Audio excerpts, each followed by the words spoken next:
السلام علیکم viewers, welcome to doctor کے۔ آج میں آپ کے ساتھ ڈسکس کروں گی ڈرائی ڈیٹس چھہاروں کے بارے میں، جو کہ غذائیت اور لذت میں بہت ہی منفرد چیز ہے۔ چھہارے کن کن مسائل میں یوز ہوتے ہیں، کن کن کو استعمال کرنے چاہیے اور کن کو نہیں، یہ سب کچھ آپ کے ساتھ اس ویڈیو میں شیئر کروں گی۔ لیکن اس سے پہلے اگر آپ میرے چینل پر نیو ہیں تو میرے چینل ڈاکٹر کے کو سبسکرائب کریں، شیئر کریں، ویڈیو اچھی لگے تو لائک کریں۔ تو چلتے ہیں اپنے اس ٹاپک کی طرف۔ سردیوں کی سوغات میں اگر کسی بھی ڈرائی فروٹ کا نام لیا جائے تو سب سے سستا اور پہلے نمبر پر آتا ہے چھہارے۔ یہ سردیوں کا توڑ، نزلہ، زکام اور بہت سارے مسائل کا حل ہے۔ مگر آج اس کے ان مسائل کا ذکر کروں گی جو لیڈیز کے لیے بہت ہی فائدہ مند ہے۔ چھہاروں کو ویسے تو مردانہ طاقت کا خزانہ کہا جاتا ہے، مگر بات کی جائے خواتین کی تو زنانہ طاقت کا بھی خزانہ ہے۔ وہ خواتین جن کو کمر کا درد رہتا ہو، جن کی پیٹھ میں ہر وقت درد ہو اور سینک نکلتا ہو، وجائنل ڈسچارج یعنی کہ لکوریا ہو، سیکس کی کمی ہو، جسم میں ٹھنڈا پن رہتا ہو، خون کی کمی ہو، چکر آتے ہوں، کان میں شائیں شائیں کی آوازیں آنا، جنرل کمزوری، چہرے پر پیلا پن ہو، معدے کا کمزور ہونا اور بریسٹ کا ڈھیلا پن ہو، ان تمام مسائل کا حل ایک ہی اس ناچیز سی چیز سے ہے۔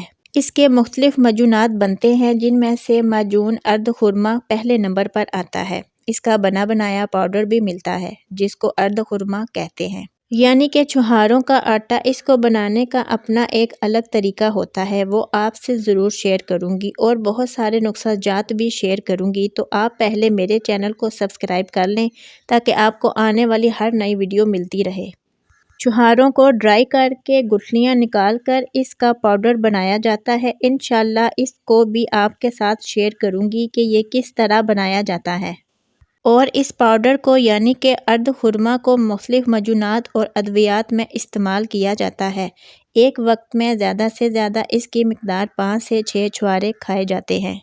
Access in every thing is bad, so moderate quantity میں یوز کرنے میں کوئی حرج نہیں، اسپیشلی اگر سردیاں ہوں تو۔ ڈیلی 5 سے 6 چھہارے صاف کر کے آپ 1 سے 2 کپ دودھ میں بوائل کر کے بھی کھا سکتے ہیں اور چھہاروں کو چبا کر اوپر سے دودھ پی لیں۔ اور اگر آپ کے دانت سلامت ہیں تو گٹھلیاں نکال لیں اور چھہارے اچھے سے چبا کر کھائیں۔ کوشش کریں چھہارے کھانے کے بعد پانی نہ پئیں۔ ایک اور طریقہ کار یہ بھی ہے کہ چھہاروں کو صاف کر کے دھو کر گٹھلیاں نکال لیں اور پانی میں بھگو دیں۔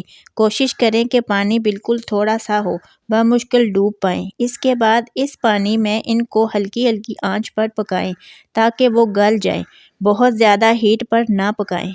کوشش کریں کہ یہ اچھی طرح سے گل جائیں۔ اس کے بعد انہیں بلینڈر جگ میں ڈال کر ان کا پیسٹ بنا لیں۔ اس پیسٹ کو آپ مختلف حلووں میں یوز کر سکتے ہیں، اسپیشلی اگر آپ خواتین کی بات کریں تو آٹے کا حلوہ بنائیں یا سوجی کا، تو اس میں مکس کر کے آپ کھلا سکتے ہیں۔ آپ بچوں اور بوڑھوں کو حلوے میں ڈال کر کھلا سکتے ہیں، اسپیشلی جن خواتین کے مسئلے مسائل چل رہے ہیں، جو کہ میں آلریڈی آپ کو بتا چکی ہوں، ان کے لیے یہ حلوہ بہت بہترین ہے۔ اس حلوے کے استعمال سے آپ کو کمر درد، خون کی کمی، چکر آنا، رحم یعنی یوٹرس کا ڈھیلا پن، بریسٹ کا ڈھیلا پن، جوڑوں کا درد، پٹھوں کا درد دور ہو جاتا ہے۔ وہ خواتین جن کو سیکس نہیں آتا، ان کے لیے بہت عمدہ غذا ہے۔ میں آپ کے ساتھ اس کے کچھ نسخے شیئر کروں گی تاکہ آپ اس طریقے سے بنا کر اسے استعمال کریں۔ شوگر کے مریض اپنے معالج کے مطابق استعمال کریں۔ یہ تھی ڈرائی ڈیٹس چھہاروں کے بارے میں کچھ معلومات۔ امید کرتی ہوں آپ کو پسند آئی ہوگی۔ ویڈیو کے حوالے سے اگر آپ کوئی سوال پوچھنا چاہتے ہیں تو کمنٹ سیکشن میں پوچھ سکتے ہیں۔ پھر ملتے ہیں ایک نئی ویڈیو کے ساتھ، تب تک اجازت دیجیے۔ سردیوں کا موسم ہے، اپنا اور اپنی صحت کا خیال رکھیں۔ اللہ حافظ۔